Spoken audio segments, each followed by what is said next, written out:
When you approach gardening with curiosity, you begin to learn things simply through experience. And of course, then you can look it up online to verify your conclusions are correct. But let me give you an example of a way that being curious helped me learn something new in my garden. Right here, I am next to some Coreopsis. This was a volunteer plant. And it took me all season to try to figure out what it was. I'm like, I know this is a flowering plant, but I could not remember what it was, had to get on Facebook and ask for some input. But anyways, it's Coreopsis. And the flowers have mostly already bloomed. We got a little bitty bud here. This little bud hasn't bloomed yet. But if we go further up here, these are flowers that have already bloomed and they have dried out. Anyways, I've never grown Coreopsis intentionally or from seed. But looking at the spent blooms, I started to ask myself, could there be seeds inside? If we think about the life cycle of a plant, generally speaking, the flowers are for the sake of pollination. And pollination is for the sake of the plant reproducing. And the way plants reproduce, generally speaking, is through seeds. So these are my 4 o'clocks here, and we can see the seed sitting in them. And if I look at the fully developed seed, I can see it sitting kind of in this little cup. Then I can go over to a flower and say that, oh, the flower is connected to a cup.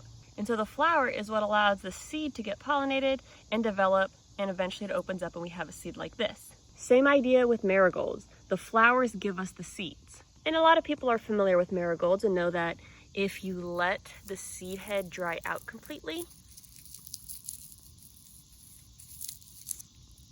you can open it up and get all these marigold seeds. The thing with the marigold and the 4 o'clock seeds though is I know what those seeds are supposed to look like. With Coreopsis, I have no idea.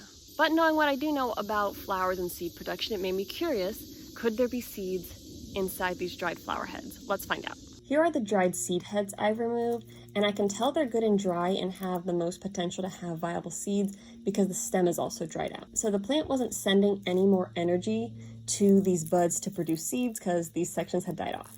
These flowers have already bloomed, but you can see the stems are still green and they've got a bit of plumpness to them. They're not really dried out. So those have a ways to go before the seeds fully develop and can be harvested. So all I'm going to do is I'm going to break this open with my fingers, and we're going to get a lot of dried out stuff, but we're going to see if we find anything. Oh, that looks like it could be seeds. I'm seeing some stuff here. I'm just crumbling it between my fingers. And when I'm looking for seeds, I'm going to look for things that are similar, and I'm also going to look for things that are firm. So this piece right here, it's very flexible. It's thin and papery. Ignore the cat hair from the table. That's probably not a seed. But if I look at this right here,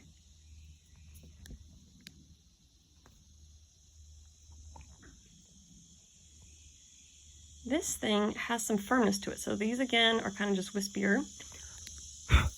Whoops. And I bet that is a Coreopsis seed. So now I can go through here and look for other seeds, which these look like some more over here.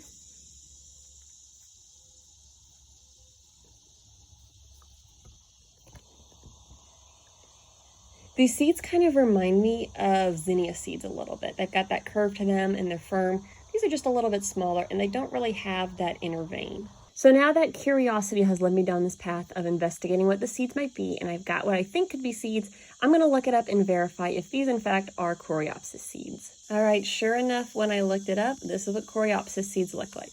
So now I can just go through and finish crumbling open the rest of my seeds, or rather my dried flower heads. Grab any more seeds that might be in these ones. Some of these seed heads aren't quite as plump as that first one, so it could mean that the flower died off before it had time to develop seeds. But if I look at the stuff here that I've gathered, I do see some pieces that are likely seeds if I could find them. All right, so those last few flower heads did have some seeds in them, but I kind of was having a hard time filming it. Anyways, most of them weren't that firm. And generally speaking for seeds, a lot of times you want them to be firm versus kind of soggy and limp. So when you save seeds, it can be a good idea to hang on to just the best seeds, especially if you don't need that many. But now I know what Coreopsis seeds look like. I figured out how to save them for the next year, and I can plant these in specific places or scatter them if I want them to pop up in the woods. So next time you go out to your garden, be curious, look for patterns, and remember to have fun.